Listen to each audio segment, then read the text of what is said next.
Please don't play the face game. The face game can be played by 4 or more people.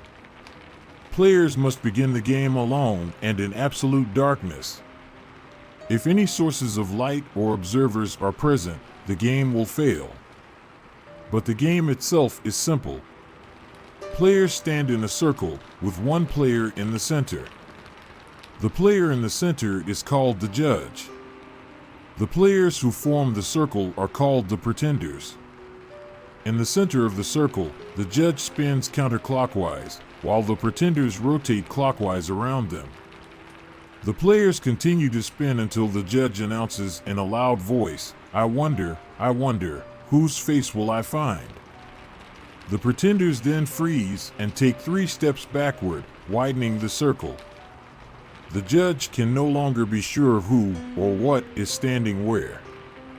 They must approach the first pretender and attempt to identify them by touching their face.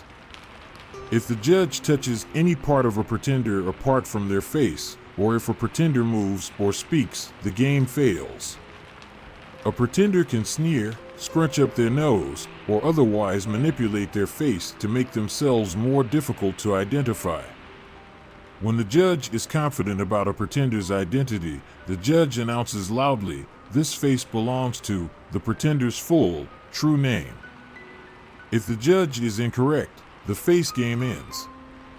Otherwise, the game continues, and the judge approaches the next pretender.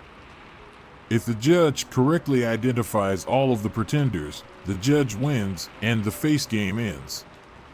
If a pretender successfully deceives the judge, the pretenders win, and the face game ends. There is, however, a third possible outcome. During the face game, the judge might touch a face that they are unable to identify, a face that belongs to someone or something that wasn't present when the game began, the outsider. The judge must take their time with the face of the outsider, being sure to touch every part. They must not be discouraged or frightened by weeping sores, strange protrusions, or squirming things beneath the outsider's flesh. Even if the outsider bites the judge, licks them, or makes its skin abrasive, the judge must continue until they have touched every part of the outsider's face. The pretenders must remain in their places. They must not move or speak, regardless of any foul odors, unnatural sounds, or changes in temperature that the outsider might produce. When the judge has completely touched every part of the outsider's face, they must loudly announce, "I do not know who this face belongs to, but surely it is the most beautiful face of all." The outsider then disappears, and the face game ends. However, if the pretenders move or speak, if the judge fails to completely touch the outsider's face or doesn't pronounce the game-ending phrase correctly, or if the outsider successfully impersonates one of the pretenders, the outsider wins the face game. And what happens if the outsider wins the face game? My best friends and I found out on Halloween night in 1999. Light as a feather, stiff as a board, light as a feather, stiff as a board, the 5 of us chanted, but Amy didn't budge. My fingers hurt. I was starting to sweat in Clara's stuffy, unfinished basement, and I thought that choosing our heaviest friend for the witchy ritual might not have been the best idea. I wanted, desperately, for it to work. I think we all did. Mostly because now that we were 12, Halloween had started to seem sort of lame. Erica had stolen her brother's copy of Scream, but it hadn't made us jump and shriek the way we used to. Eating so much candy had made us all feel sick to our stomachs, and the flickering tea candles Christina had set up felt cliché instead of spooky. We all wanted that special Halloween magic back, even if it was just for one more night. The basement door opened with a creak. We all jumped and let Amy drop. "Ow!" Amy groaned, clutching her head. Clara's older sister Holly stood backlit by the rectangle of light at the top of the basement stairs. "Are you still trying to do that stupid trick?" Holly sneered. "You know it's fake, right?" Holly was 2 years older than us, and, according to herself, about 10 times cooler. Maybe it was just the sweltering basement or my frustration with our disappointing Halloween night, but I suddenly just couldn't take any more of Holly's superiority complex. "Oh, let me guess." I snapped. "I bet you know one that works, right?" How I wish I could take those words back now. Holly's mouth opened and closed soundlessly a few times. She couldn't believe that one of her little sister's friends had talked back to her. "I do." Holly spat when her jaw finally started working again, "and I'll prove it." She slammed the basement door on her way out, and we could hear Clara's parents haranguing her upstairs. We all looked at each other and giggled. Holly was gone a long time. "Here." She stormed down the stairs and shoved a sheet of printed paper into my hands. "The face game, read the header." "This isn't some game you knew about." I snorted. "You just printed it off from somewhere. Look, the ink's not even dry. You're just too scared to play it. Anyway, I'm going to talk to my boyfriend, so do not come upstairs." Holly shouted over her shoulder before slamming the door and getting yelled at once again. We read through the instructions several times. It didn't seem complicated, but even as a preteen, I wondered about the face game. It seemed so simple, so anonymous. Who had created the face game? Why? At the time, I didn't have any answers. The 5 of us stood in a circle, waiting for Clara's parents to click off the television and go to bed. When the house was finally quiet, we began. I volunteered to be the judge. It had looked easy on paper, but spinning in circles in Clara's stuffy, pitch-black basement went to my head immediately. I had barely twirled 5 times when the floor began to feel wobbly beneath my feet. I wonder whose face will I find? I shouted queasily, starting the game. It sounded like there were a lot more than just my friend's footsteps circling me in the dark, but when I spoke, all sounds stopped.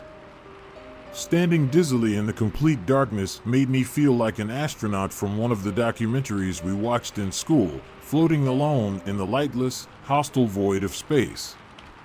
With a shiver, I took a step forward, then another. Where were my friends? I held my out in front of me and staggered blindly forward. When my fingers touched flesh, I nearly shrieked. A face. Fortunately, the first one was easy. It was a round face with soft, pudgy features, and if that weren't enough, there wasn't a drip of sweat on it. That meant it could only belong to Amy, the girl we'd been trying to lift with our spell. I felt around her face, just to be sure, then called out, "This face belongs to Amy Leanne McCade." I heard Amy let out a sigh of relief. No one else spoke. The game would go on. The next face was bony and twitchy. Whoever it was didn't want to make it easy for me. They wrinkled their nose and lips so much that for a terrifying moment, I thought that I was touching the outsider described in the rules, but then I realized that whatever I was touching trimmed its eyebrows and used strawberry shampoo. Only one person I knew was such a pain. This face belongs to Clara Simmons. Wrong. Christina laughed. Sudden footsteps, a banged knee, cursing. Kelsey flipped the lights back on. I was standing in front of Christina. Clara was after her in the circle. The darkness had made me more sensitive to smell, I supposed, and besides, I'd figured that only Clara would try to trip me up. I'd forgotten how sneaky Christina could be. My friends, the pretenders, had won the face game. I felt my cheeks burning. Holly's stupid paper printout game had been more difficult than I thought, and I looked and felt like an idiot. I was angry with them, but even more angry with myself. Well, since you won, Christina, why don't you be judge next? I challenged her. Christina just shrugged. I realized that none of the others understood what I was so angry about. They didn't understand the tension and fear that came with being the judge, that weird sensation of touching a suddenly unfamiliar face in the dark. Before I knew it, the lights clicked off and we began to spin. I don't know if Christina had a higher tolerance for dizziness or if she just wanted to show off, but she twirled for what felt like forever. Candy sloshed sickeningly in my stomach, and I wondered what would happen if someone passed out during the face game. I wonder, whose face will I find? Christina sighed in a sing-song voice. We froze. After taking 3 steps back, that feeling was back, the sensation of being alone in the universe. There was nothing to do but wait for hands to touch my face. I heard shuffling feet, wiggling, a barely stifled giggle. This face belongs to Clara Simmons. Clara groaned. Christina moved on. She barely took 2 minutes to identify the next pretender. This face belongs to Erica Rebecca Moss. Christina was moving fast, maybe too fast. I heard her uncertain footsteps as she nearly walked outside the circle and had to double back, feeling her way through the dark just as I had. Suddenly, Christina gasped. Then, silence. What was taking her so long? And when had Clara's basement gotten so cold? I shivered. If it weren't for the total darkness, I was sure I would have been able to see my breath. A foul smell like rotten eggs invaded my nostrils. Something was wrong. I desperately wanted to ask Christina what was going on, and yet, if a pretender moves or speaks, the outsider wins the face game. I heard a sick gurgling noise, followed by another, more recognizable sound, Christina weeping. I do not know whose face this is, Christina sobbed, but surely it is the most argh. I couldn't take any more. I didn't care what happened after the game ended, it just had to stop. I stumbled forward into the pitch blackness, feeling for the light switch. I should have slipped on bean bags and candy wrappers or slammed into the basement furniture. I should have found the stairs, but the darkness seemed to go on forever. Clara? Christina? I asked nervously. No response. It was like my words had been swallowed up. I wrapped my arms around myself against the chill, but it was useless. The cold penetrated to the bone. When I held my jaw to stop my teeth from chattering, I thought for sure I could hear someone screaming, but it felt very far away. No matter how far I walked forward or backward, I couldn't reach the basement wall. I knelt and touched the floor. Instead of Clara's carpet, I touched something as cold and smooth as ice. Is anyone there? I cried. From somewhere behind me, I heard a low, rumbling sound that might have been laughter. The next thing I knew, I was blind. Ugh! A dark figure surrounded by light shouted down at me. What are you twerps doing down here? Mom and Dad are pissed. I knew that voice, Clara's older sister Holly, at the top of the stairs once more. My friends were scattered around the basement like broken toys, terrified and exhausted, all except Christina. Christina stood in the center of the room, her face expressionless. She opened and closed her fingers and toes as if using them for the first time. She wriggled the muscles in her face as though trying to understand how to move them. And then she smiled. Your stupid game didn't work, Christina yelled up the stairs. The rest of us looked at each other. It had worked too well. Christina had touched the outsider. She should know that better than anyone, and yet, of course, it didn't work. Holly rolled her eyes. I just printed it out from some message board so you losers wouldn't bother me while I talked to Brandon. He doesn't even like you, Christina said flatly. What? Holly's eyes grew wide. Why don't you ask Brandon what he did with Shelley Spicer from second period at Alex Hoffeld's homecoming party? Christina sneered. How do you know about that? Holly stammered. Anyway, Brandon didn't even go, he told me so. That wasn't what he told Shelley. Ask him. You'll see. Without another word, Holly slammed the door. We all stared. What? Christina shrugged, examining her fingernails. Holly Simmons is a bitch. She deserved it. Chris, what happened to you? I asked.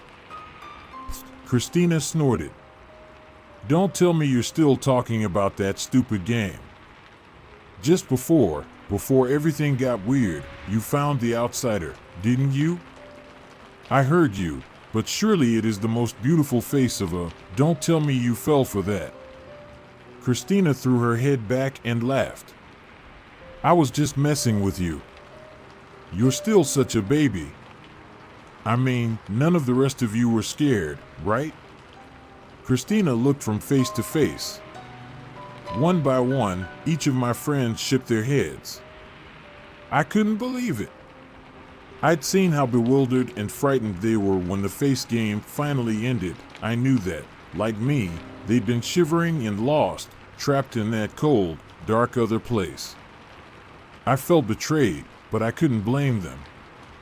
There was a menacing new look in Christina's glare, as though something ancient and cruel was staring out from behind her eyes.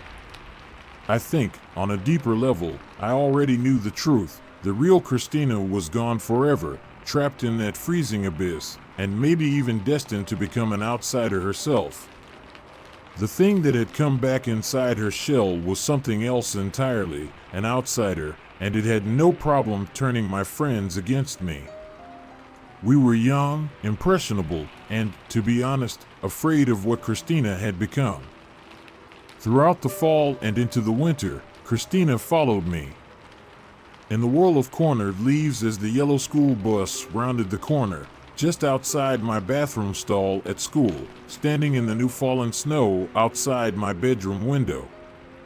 She never spoke, but the message was clear: never speak of what you know. Once she was confident of my silence, Christina, or the thing inside her, got to work on its favorite pastime, destroying the lives of the people around her. Her parents divorced, citing irreconcilable differences, but I knew the real reason. They wanted to escape from their daughter. They wanted to escape from the outsider. In time, Christina's sadistic games drove Kelsey and Erica away. They became her new targets, and the way she teased them throughout high school crossed the line from bullying to torture more than once. Those who stayed close to her weren't so lucky. She got Clara hooked on heroin our junior year, and Amy was killed in a car crash when Christina blackmailed her into driving drunk on prom night. Sometimes it was over quickly, sometimes it dragged on for years, but Christina always wrung every drop of suffering she could from the people around her before throwing them away. To her, suffering seemed to be a sort of game. I usually kept my distance from hometown gossip, but in Christina's case, it was like being the spectator to a horrific natural disaster. I just couldn't look away. In dive bars and beauty salons, I learned of the careers she'd left in ruins, the relationships she'd wrecked, the pain and death that followed her like a black cloud. Eventually, she wound up in prison, given her love of cruel games, manipulation, and control. I'm sure she enjoyed every minute of it. I ran into one of the correctional officers who worked in her unit by chance a few years later. His name was Mark. He'd gone to high school with Christina and me, and, like me, he was now terrified of her. I noticed a cast on his left arm. She rules the cell block. The inmates are all afraid of her, and so are the guards. You should hear the stories that the cops tell, the ones who arrested her in the first place. They said she was crawling up the walls like a goddamn spider, and that's not the worst of it. We were standing in the aisle of a busy supermarket, but I suddenly felt cold and alone, like I had when we played the face game. Mark looked over his shoulder before continuing. The worst part is how she manipulates people. Know what I mean? I did. I thought of Erica with her head in a high school toilet. Clara with a needle in her arm. Amy's arm hanging out the door of a car wrapped around a tree. The other day, we caught her in an empty storage room with some other inmates. All the lights were off, and they were playing some sort of game. I shivered. Mark went on, we put her into solitary confinement after that, and solitary breaks everybody. I've seen the toughest gangsters and most psychotic killers cry like babies after just a few days of solitary, but not her. Not Christina. We could see her on the camera, just staring into space. Mark trailed off. He cleared his throat. Sorry if I seem a little freaked out by this. It's just, I was one of the COs who interrupted whatever game they were playing. And when the lights flickered on, I'd swear I saw something dark and horrible standing in the circle with the rest of them. It disappeared right away, and then, well, then I tried to put cuffs on Christina and she snapped my wrist like a goddamn twig. He gestured to his arm. Look, don't tell many people in town about this, okay? I don't need everybody thinking I'm scared of a girl from high school. But he was scared. We both were, especially after I told him my side of the story. Mark believed me, and we kept tabs on Christina as best we could, but after she got out of prison, the trail went cold. It's only been a few weeks now, but I've noticed a disturbing trend. More and more people seem to be talking about the face game. When my friends and I played the face game, it was just some anonymous printout from an online chat room. Now it seemed to be showing up everywhere, in viral videos, and the conversations of kids walking home from school. Mark even found the rules of the face game stapled to a telephone pole near his house. It can only mean one thing. The outsider wearing Christina's skin is spreading the word about the face game. Is it trying to bring more of its kind to our world? Or find its way back where it came from? I don't have any answers. But when I walk through the streets of my old hometown, looking at the happy expressions of families out for an autumn evening stroll, I hear a sing-song voice repeating in my mind, I wonder, whose face will I find?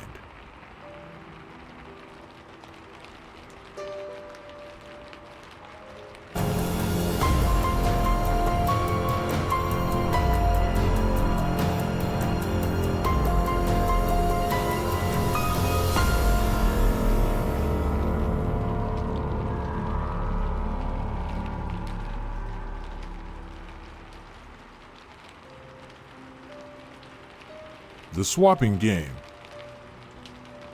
When I was 9 years old, I was assigned a project in school. The teacher called it the swapping game, and you may have heard of it. We were all given $1 to spend on anything we wanted. The idea was that we would take the item that we bought and swap it for something else. We would then take that item and swap it again, and so on. The project lasted for a month. And at the end of the month, whoever had the item that the teacher deemed the most unique and valuable would win a prize. There was an option for parents to opt out, and those children would do a different, in my opinion, more boring, project. I begged my parents to let me take part. They were reluctant. The idea of having to, in their words, hassle people for stuff wasn't something that appealed to them, but they eventually relented.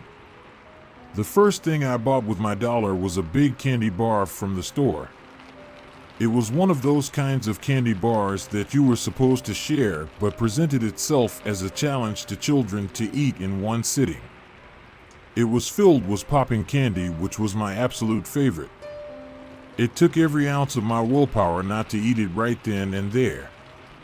When I got home, my older brother's eyes widened at the candy bar, and he eventually convinced me to swap the candy bar for a shiny gold button that he insisted was made from solid gold and was worth hundreds of dollars. When my parents learned what had happened, they demanded he swap back. It was too late. He had already eaten the chocolate, and the button he had given me was some cheap plastic trash. My parents offered to give me another $1 so I could start again, but I refused. That would have been cheating. I was a competitive child, but I wanted to win fair and square. It made me more determined than ever. I brought the button to my friend the next day, who had not been allowed to participate in the project. He swapped it for the coolest pencil in his pencil case, capped with a Ninja Turtle pencil topper. I don't think he was particularly impressed with the button, but he was annoyed his parents wouldn't let him participate, and he wanted to join in with the fun somehow. Every evening, I harassed my parents relentlessly to take me to visit my grandparents and aunts, uncles, and knock on neighbors' doors. They would grumble about having to take me, but I was obsessed. Some of the neighbors were intrigued and found the whole thing simply wonderful. They cooperated and helped me out, swapping things with me that were a better deal for me than for them. However, it soon got to the point where I had run out of people to trade with. I wasn't allowed to knock on people's doors without my parents accompanying me, and they downright refused to knock on the doors of people who lived further down the street, as they didn't know those people. I persisted though, and I got creative. I approached the janitor at school and even some of the other teachers. One of them laughed and commented that I was the only one who had thought to ask the teachers. She said I was quite the entrepreneur, but I didn't know what she meant. Of course, at first, people were just humoring me, but after a while, I started getting some pretty cool items to swap, like a shiny new frying pan which I swapped for a hairdryer, which I swapped for a beautiful, delicate necklace. It probably wasn't a particularly expensive necklace, but it was pretty all the same. By this time, my parents were tired of it and refused to accompany me anywhere else. The necklace was to be my final item. However, there was still a week left of the project, and even though most of the other students had lost interest, I was determined not to be beaten. It was then that I made the most stupid decision I had ever made. I was playing outside on the street. I was only allowed to go as far as the nearest streetlight, and when I knew my mom was busy cooking dinner, I ran down the street. I still vividly remember the first step I took past the streetlight boundary and how exhilarating it felt. I ran down the street, no idea where I was planning to go, turning randomly, left, right, left. I honestly think I forgot about the fact I was seeking out a neighbor to swap with and just ran for the thrill of it. I ran until I needed to catch my breath and I stopped. "Are you lost?" came a voice. It was a lady in her 50s or 60s who was standing in her garden, watching me run through the street. She looked like she might like a necklace. This was my chance. "No," I replied. "I have this beautiful necklace.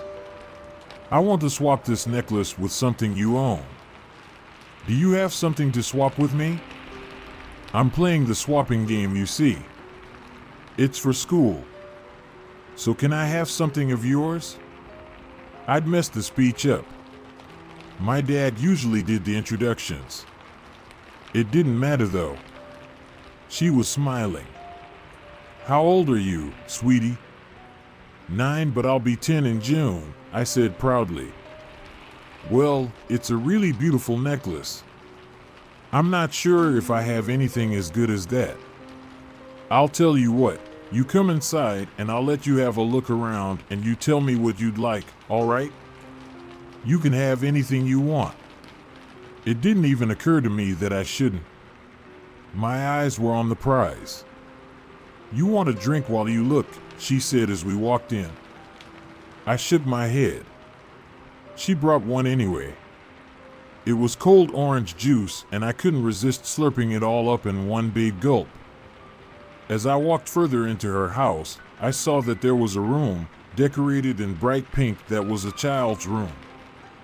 It was messy with toys strewn all over the place. "You have a kid?" I said, excitedly. "Does she go to Parkview Elementary? Do I know her?" Although I hadn't even heard him join us, what I assumed must have been her husband was now standing next to her. "We did have a daughter," he said. "But she died 10 years ago." I remember, even then, thinking it was weird that if she died 10 years ago, the bedroom looked as if a kid still lived there. I thought to myself that these adults were messy and they should probably clean the room up. "Why don't you have a look around there?" said the woman. "You might find something you want. You can even keep the necklace if you want." "No, it has to be a swap. That's the rule." I dashed, but suddenly I was feeling extremely tired. It wasn't late, but my arms and legs were heavy and I couldn't keep my eyes open. "It's okay," said the woman, but her voice sounded like it was underwater. "Have a lie down if you need to." When I woke up, I was lying in a bed and my clothes had been changed. I looked down and realized that I was now wearing a frilly dress. I wanted to be horrified, as I had always been a tomboy, but my head was pounding and I was too confused. The man and woman were standing in the doorway of the room I'd woken up in.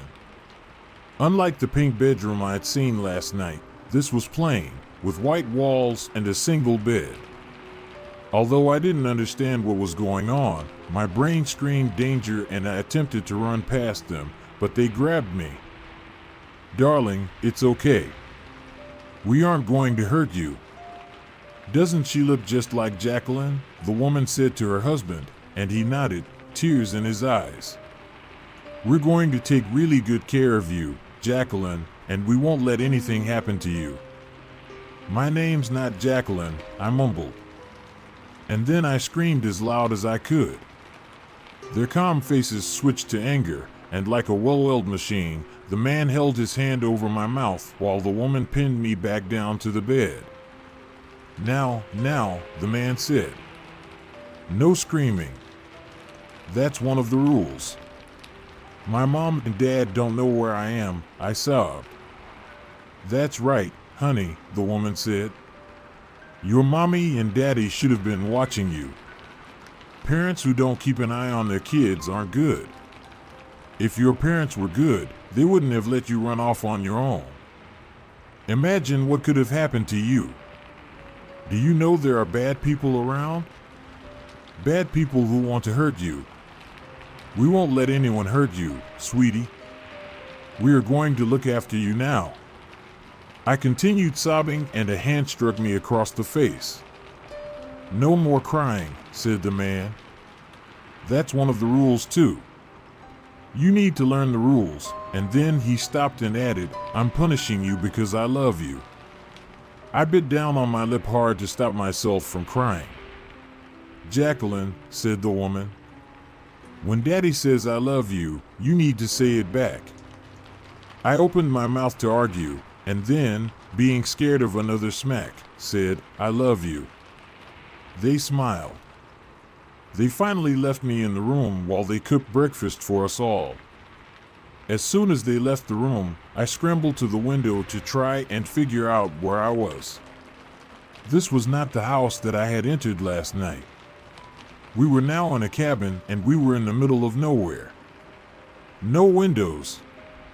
No windows," came the man's voice from behind me, and I ducked as he hurled himself towards me and yanked the curtains. I flinched, but no pain came this time. "It's okay," he said. "You'll learn the rules soon." Over the next few weeks, I learned the rules.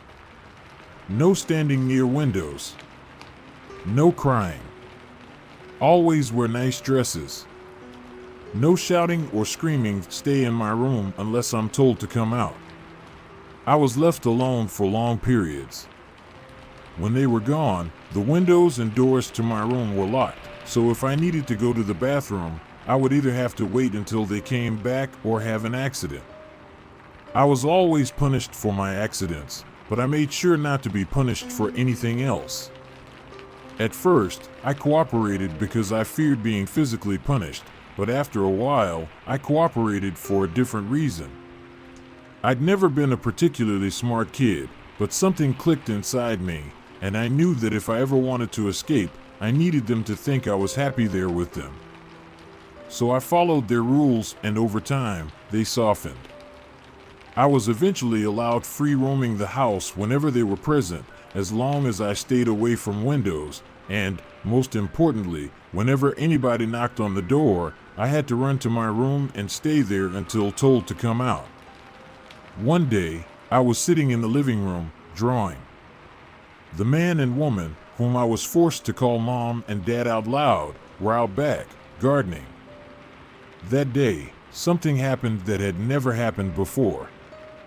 As the man had come inside with the shopping, I noticed he forgot to lock the front door behind him, and, after I'd given him my fakest, sickly sweet, "Hi Daddy," he had gone straight through the house, out the back, to help his wife with the gardening. I took my chance.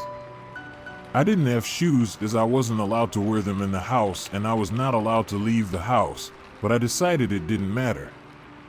Time was of the essence here, and so by the time the idea had formed in my head, I decided to do it right then and there. I bolted to the front door, hoping and praying that I was right about it being unlocked. I was. I flung open the handle and ran out of the house, running as fast as my skinny legs could carry me. I ran off into the woods nearby. It seemed like my safest option. With the head start I would have on them, I might be able to get away, and at least they wouldn't be able to follow me by car into the woods. I wished I had some shoes, because my feet cried out in pain as I stood on thorns and brambles. I tried to go as straight as possible, as I had no idea where I was going, and I was concerned that if I made any turns, I could end up going around in a circle and stumbling right back into them. At one point, I thought I heard voices, and I stopped dead. My heart was pounding so loudly that I was positive it could be heard, but the voices went away, and I convinced myself it was the wind. After an hour or so of stopping and starting, the woods started to thin out, and I saw I had come across a farm. Without warning, a large furry figure ran towards me and lunged at me. I froze in place, my hands lifted to my face. My fingers felt wet and warm. It was a dog, and it was licking me. It started barking excitedly. "Who's there?" came a voice, and a man walked over to me. He looked baffled. It must have been quite a sight. A child in a slightly too small frilly dress with no shoes on, running out of the woods, covered in cuts from being scraped and whipped from thorns and branches. What a dash, and when he saw my face, his eyes widened. Then he said my full name out loud. It was a question. "How do you know my name?" I asked. "You're safe now," was his reply. He brought me inside and tried to comfort me as we waited for the police to arrive. He was a farmer named Frank, and his dog's name was Roy. Roy was supposed to be a guard dog, but he was completely useless at it, so instead, he was just a normal dog. Frank let me pet Roy, and I grabbed hold of him tightly, shoving my face into his fur for comfort. Frank had recognized me from the missing child coverage he had seen on TV and told me my parents had been very worried about me and had been looking for me ever since I disappeared. He didn't ask me what had happened to me, and I didn't tell him.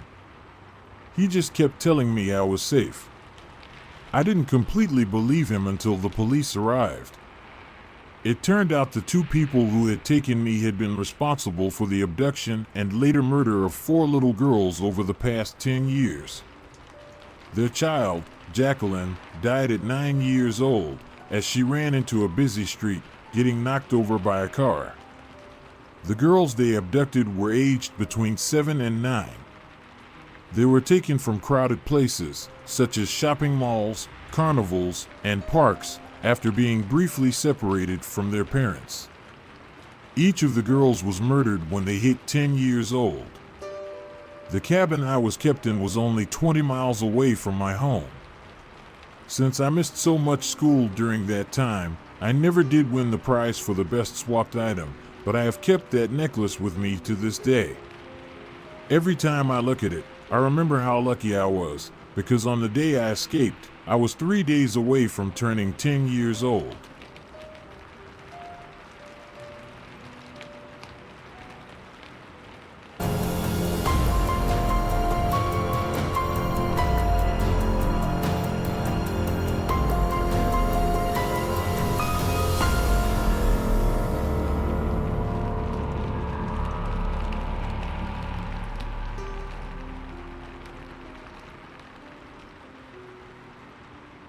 I tried to be a dark web gamer.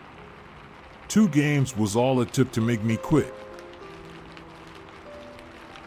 If you've grown up playing video games, you've probably had to bear your parents telling you in all manner of assorted ways how video games rot you, one more unbelievable than the last, no doubt.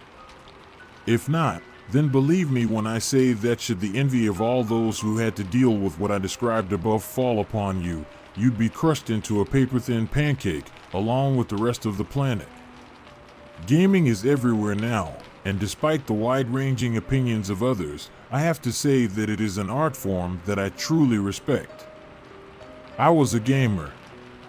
I'm sure you know what I'm talking about. 2 unreasonably large monitors. Idolizing Ninja. A desk setup that would give anyone with epilepsy an instant seizure. A pair of headphones that looked as though they were meant to protect my ears from the sound of large-scale kiloton explosions. Wasting an entire weekend editing dumbass Fortnite gameplay like it was a would-be Hollywood masterpiece, when in reality getting people to watch it would be hard enough when it was free, let alone if you charged them. I also enjoyed playing some classic games on the side on my dad's old NES and SNES, which in my mind balanced me out by negating the effects of modern media, and this somehow made me a more well-rounded individual, but which in all likelihood didn't do shit. But I digress. You, reader, might be wondering by now why I referred to my gaming self in the past tense. Well, that's because what I mentioned above is all in the past. I am 18 years old as of writing this. I haven't gamed in almost 3 years. So, what do you think happened? Did I get addicted and was shipped off by my parents to some institution to get cleansed? No. Before you jump the gun, I have to stop you right now and just say that no, I did not get scared straight, as some parents like to say. I mean, at least not in the traditional sense. The event in question happened around April 2020. Lockdown. I was a stupid-ass 16-year-old, and, to me, lockdown was a blessing from God. I had been constantly nagging him for only he knows how long. I had unlimited free time to game to my heart's content, and I resolved that I would make my gaming channel, with a total of 5 subscribers, all of whom I knew in my real life, take off and join the ranks of Ninja and Markiplier, make millions, quit school, and prove to my dumb parents, who I love very much now, how profitable gaming was and how I wasn't just rotting my brain all this time. See? I wasn't exaggerating when I said I was a stupid-ass 16-year-old. So, instead of doing my fucking homework, all of my time was spent screen recording the worst gameplay of Fortnite and PUBG imaginable, while my crackling voice commented and screamed every once in a while, editing random and sudden zoom-ins, making unfunny jokes, and Christ, you get the picture. Anyhow, despite 2 months of effort, I had made a total of $1 from all of my videos combined and gained only 1 subscriber, whom I also knew in real life. Needless to say, I was disheartened. Was this the moment I decided to stop being a gamer? Was what scared me straight the cruel dream-destroying reality of this world? Nope. I wasn't ready to give up. I still blindly believed in my dream. The school had just ended and I decided that my summer that year would be spent giving gaming my all again. After all, I had to justify all the F's I had somehow gotten. Anyway, I remember lying on my bed one random day and thinking hard, quite the challenge for little old 16-year-old me. I knew that to get subscribers I had to do something niche. Something that no one else was doing, if at all. Something unique that was sure to gain a following and that no one else could copy. And as I lay there in bed, it suddenly hit me. I should play games that no one else was playing. But by that, I don't mean unpopular games. I meant games no one else had access to. It was around evening when I logged into the dark web through Tor. Now, before I continue, let me explain something about the dark web. 99% of what you've heard about it on whatever creepy-ass animated story or fake creepypasta you've listened to is false. I hope you're not surprised. They're false because they portray the dark web as a minefield that will pretty much fuck you up immediately, a place full of drugs and hitmen and fucked up individuals. While you can find those things on there, you don't just stumble onto them as a first-timer like all these stories talk about. They're right about lists of .onion links, but you can call bullshit when they say they randomly clicked a link and found themselves in a digital hell of some kind. The dark web, if I had to compare it to something, is a lot like 4chan. Just an endless collection of message boards. It's pretty boring because you can't just access the hard, drugs and the hitmen and the snuff videos right off the bat. It's like being admitted into a secret society. The ones who are in scope you out after you've shown interest on a message board and determine whether or not they should let you in. They then basically hack your private life for two reasons: to make sure you're someone who can be trusted to use as leverage in case you decide to snitch. Besides that, it's just weirdos talking on forums about whatever bullshit's going through their minds, or you just ordering some weed. Basic stuff. Well, I'm no script kiddie, so needless to say, I knew my way pretty well around these parts. I used a non-window operating system. Disabled all my scripts in Flash. Booted up Tails. Had a custom VPN I had someone whip up for me. The whole 100 yards. On the day in question, a hot summer day, I logged into a chat room and posted a query asking about any interesting games I could play, shit I couldn't find on Steam or the surface web. The conversation went something like this. Query: yo, I'm looking for some interesting video games to play. Shit you can only find here in this part of the internet. It wasn't long before I received a message back from some dude with the handlebar John. John, WDYM? Me, I've got a fucking game addiction and stuff on Steam no longer floats my boat. I want to know if I can find any niche good stuff here, John. How interesting, smiley face. I can tell that you are an amateur minus script kiddie, since you don't know what I'm about to tell you, but since you seem to know how to keep yourself safe here. As you know, games are an expression of humanity, as is this corner of the internet. People want to express themselves, but sometimes those expressions are not appreciated on the surface web, so they post their artwork here, where like-minded individuals dwell. Games are no exception. I can send you a link if you want. Me, what you gonna show me some sad Satan shit? I already know about that bro stupid ass fucking game, and I don't want my precious PC to get any fucking viruses from something a damn fucking pleb made. John, no, this is the real deal. The community suffered quite a reputation blow from the leak of that game. A real piece of shit made by a piece of shit who had no feel for art. Luckily, its developers have been working hard to cleanse the palates of us, the consumers, from that shit fest. Are you still interested? Me, OFC, and just like that, he sent me a link and logged off. Christ, this link was something I had never seen before. It was a .onion link, but everything before that was just a jumbled mess of letters, words, numbers, digits, random punctuation marks, and a few weird-ass lines that made text distorted. Those who've watched game theory videos on YouTube will know what I'm talking about. It wasn't so much the link as much as it was a paragraph of the strangest collection of text imaginable. I'm sure everyone reading this knows where the fuck this is going. And I am talking in a very literal, no exaggeration manner, absolutely no fucking hesitation, I clicked the link, and just like that I'd unwittingly stepped into hell, just like so many unfortunate protagonists of all those fake dark web stories. The website took 3 solid Mississippi seconds to load and did so just as I was about to opt out. Just thinking about it gives me the impression that damn thing knew I was about to leave and didn't want me to. The screen immediately went black, and just when regret was about to hit me, a text box came up. Welcome, dear player, to our humble website. We appreciate your patronage and hope you will be able to enjoy our extensive collection of free games made by the finest in the industry. Happy playthrough.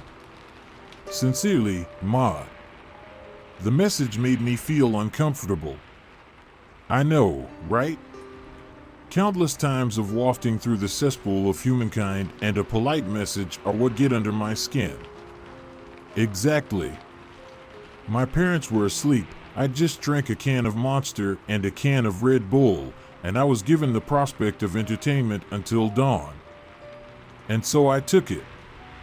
I clicked on the search bar but saw that I couldn't search anything. Instead, a list of categories popped up. What were the categories? Rape? Murder?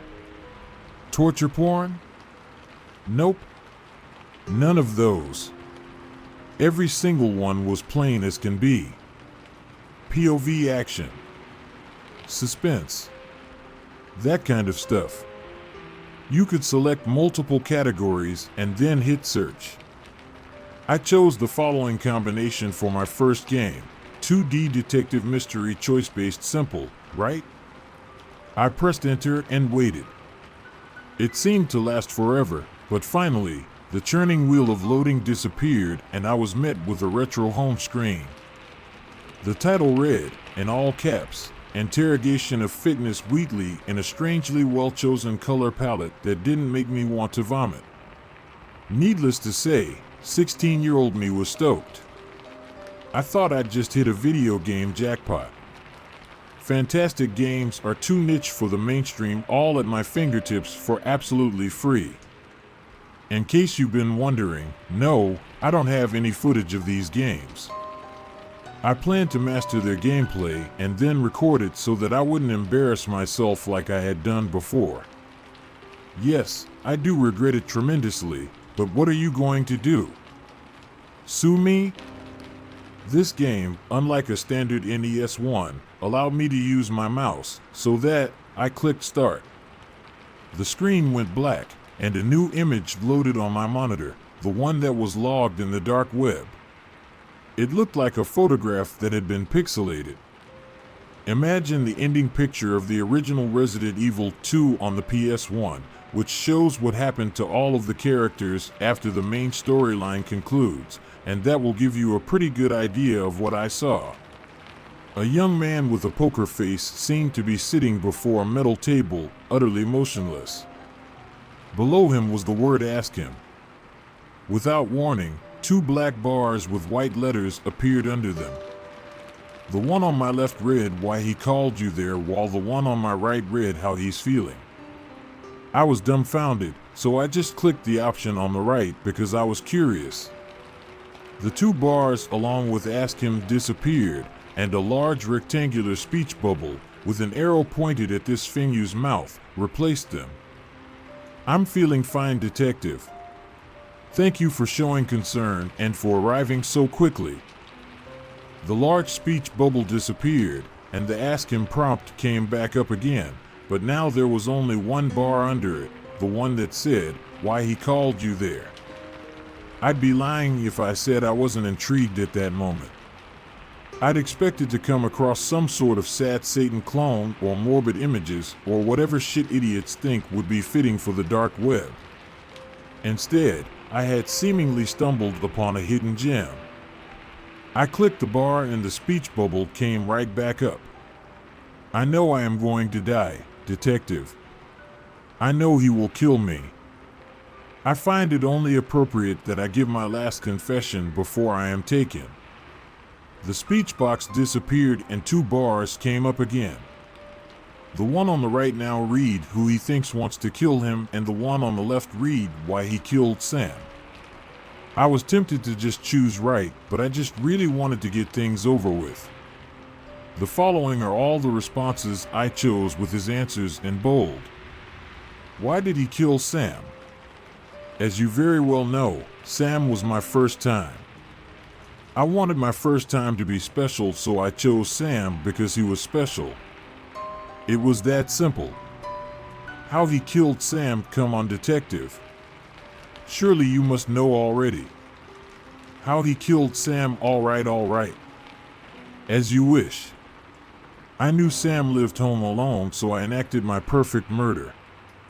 The perfect murder isn't about how you kill someone. It's about how you cover it up, and I knew that disposal would be my biggest problem. So I planned things out. I started to work at a taxidermy shop in town with my son, under the guise that I was a good supporter for him to get some good extracurricular activity for his college applications.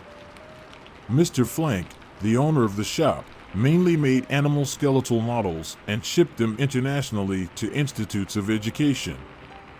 You know how he'd extract the bones so cleanly? There are special beetles called dermestid beetles that eat only flesh. People like Mr. Flank have entire containers full of them. They just throw in the carcass part and wait for the beetles to eat it clean. I found a big enough tray and stole some beetle eggs from Mr. Flank. I raised them all on my own patiently. Once they were fully grown, I put an ad on Craigslist for a child skeleton model. After all that was said and done, I just lured Sam down, killed him, and threw him into the vat. After a week I waited, and the beetles had done their job. I then shipped the skeleton off, and out of my life for good. Simple as that.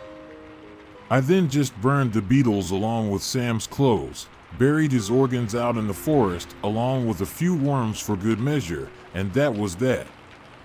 It was as if nothing had ever happened. How did he get caught? Just thinking about it makes me mad. Turns out you have to use hydrogen peroxide to preserve bones so they don't yellow over time. What happened in my case is that the person who received the skeleton was a medical expert and immediately realized that he'd just received a real child skeleton. The rest, I'm sure you know. A fun experiment that ended up biting me in the ass. The bar on the right disappeared and the remaining bar now read why he needed to speak to you. This is the response I got when I answered. You see, Detective, I'm afraid I've been a tad dishonest with everyone. I'll cut to the chase and just say that little Sam wasn't my first, nor my second, nor my third. He was number 31. Normally, I'd just cut up the bones and bury them. Sam, on the other hand, was a special case, as I thought it would be a neat idea for me to ship my friends out. But alas, look at where it got me. Where the hell the others are. I'll be frying tomorrow, so I might as well say, I ain't telling you squat, Chief.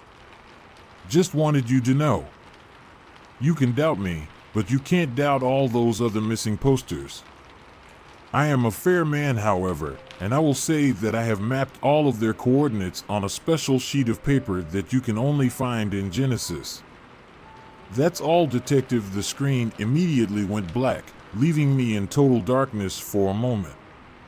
When it came back up, I saw that the style of the game had changed. It now looked like Earthbound. I saw a sprite that looked like a stereotypical detective, trench coat and hat and all, standing outside what seemed to be a police station. The palette of my surroundings was a dark blue, and it appeared to be raining heavily. I used my keyboard and found that I could move around by pressing the standard arrow keys. On the far corner of the screen was an arrow that pointed to something beyond it, and I followed it. I found myself being guided through a deserted town, and without warning, the arrow suddenly pointed up. It was a house. A quaint house. I entered it, and the screen went black for a moment before I found myself inside the house. I have to say, it was a real pig hut. It gave off the impression of a drugged inn, a place even pigs wouldn't want to live in. I walked around and found that I could explore the whole house. The arrow was gone at this point, so I didn't have a clue where I was supposed to go next, but as I passed through a hanging portrait, the only decent thing in the whole place, a prompt appeared imploring me to inspect it. I did so, and a pixelated photograph appeared, just like how the game was before. It showed a middle-aged man who I immediately recognized as Phineas. He was standing behind a young man who looked a bit like him, albeit younger. I understood now that I was in his house, and it didn't take me long to realize that the basement was where I needed to go. I found another door, and I was able to enter it. Now, my detective sprite was in a large and dark basement. It was complete and utter silence throughout the entire game. But I only noticed it at this point. I walked around for a bit, but no prompt appeared. But then I noticed a container, a large sprawling one, right in the middle of the room, and it caught my eye. I approached it, and the long-awaited prompt appeared. I pressed it, but then, without warning, another sprite suddenly came out of nowhere. The screen went black, and I found myself in the same style of gameplay as before. I recognized the sprite that appeared before me as Phineas's son. The prompt read, "What are you doing here?" There was only one bar, which was the one I clicked. I came here to find the truth. The screen went black for a second, and the image changed. I was now facing the container. The screen went black for another second, and the container was open in the picture that came up. Even though it was pixelated, the detail almost made me vomit. It was another body, fresh, covered by what I assumed to be beetles. A single white piece of paper lay on it. The screen went black, and I could now see the paper. There were locations and coordinates on the paper, about 5. The screen went black, and I was now facing Phineas's son again, but now he was holding a gun pointed right at me. "I knew Daddy wouldn't go quietly like I told him to," he said, "and while I am sorry for doing this, Mr. Forum, I would be remiss if I didn't reiterate that, unlike my father, I'm not made for jail. I take after my mother, after all." The screen went orange and then blank. 2 prompts appeared. Play again and exit. I clicked exit. I laid back in my chair and let everything that happened sink in. It was like a high. Like drinking yourself to a stupor on good alcohol instead of the cheap kind. It felt good, but I had this feeling that ruined that particular high for me. This gnawing feeling that I just had to act on if I wanted to relax. I went to my other monitor, the one logged into the surface web, and typed Phineas Wheatley in Google. I just expected some forum links discussing the game, but instead, I got an eyeful of news reports and archives about Phineas Wheatley, the Granville Flesh Reaper. I read everything. I read how he'd killed a local and sweet little innocent boy and had nearly gotten away with the perfect crime. I read how the detective who last spoke with him has never been found. And I read how he was survived by one son, Michael Wheatley, who preferred to stay anonymous. My high went from feeling as though my skull was full of clouds to feeling like my brain had been replaced by a bowling ball. I rubbed my eyes hard and wondered what I should do. Those coordinates were surely fake, I told myself. Just the fan fiction of a serial killer aficionado. That's all there was to it. Like a junkie for a fix, I was hungry for more. My senses were screaming at me, but I refused to listen. 3D POV suspense exploration. I hit enter, and just like before, my screen went black before a menu popped up. Voyeur's POV. The only other thing was a start button, which I also clicked with no hesitation. The screen went dark, and a loading wheel appeared with the words searching for a server below it. I waited, honestly oblivious to what I was about to be thrown into. The spinning loading wheel disappeared, and a view appeared on my monitor. It was a first-person perspective of a backyard at night. At the bottom of the screen, there was a piece of text which read Quebec, Canada. I am ashamed to admit it, but I did feel intrigued.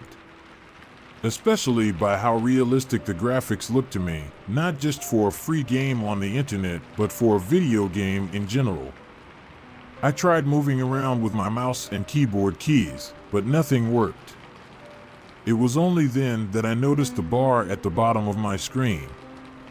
A text bar. In that bar, I, without much thought, typed in "go to shed." To my surprise, the camera turned and started to move towards the shed in the far corner of the yard. I typed "open shed" and a gloved hand appeared on the screen and opened it. Enter shed, take dagger, exit shed. It felt exhilarating. Much better than Until Dawn. A true update of old text adventure games. The character was doing everything I told him to. Enter house, go upstairs. The camera followed all of my commands. I was now in a bedroom.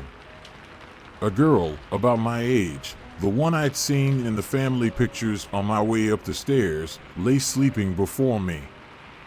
She seemed so real on my screen that I had to blink.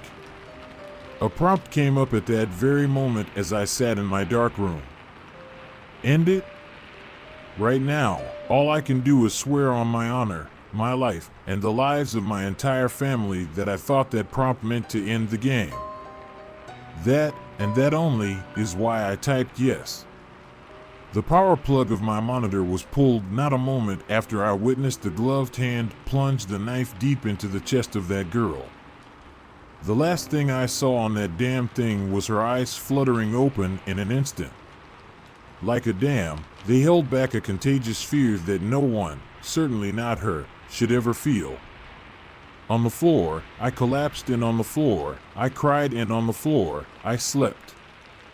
The last thought that went through my head before I lost consciousness was, it's just a game, but my nightmares certainly didn't want me to believe that. I awoke that morning, about 4 hours later, and I barely had the strength to stand up again. Seeing my monitors made tears come to my eyes again, and I still didn't know why. I tried to calm down and thought I knew the perfect way to do so. I turned on my other monitor and hopped on Google again, my previous search related to Phineas Wheatley inflicting a whole other wave of disgust back. I just searched Quebec, Canada, and went to news. And what do you think I found as the top story?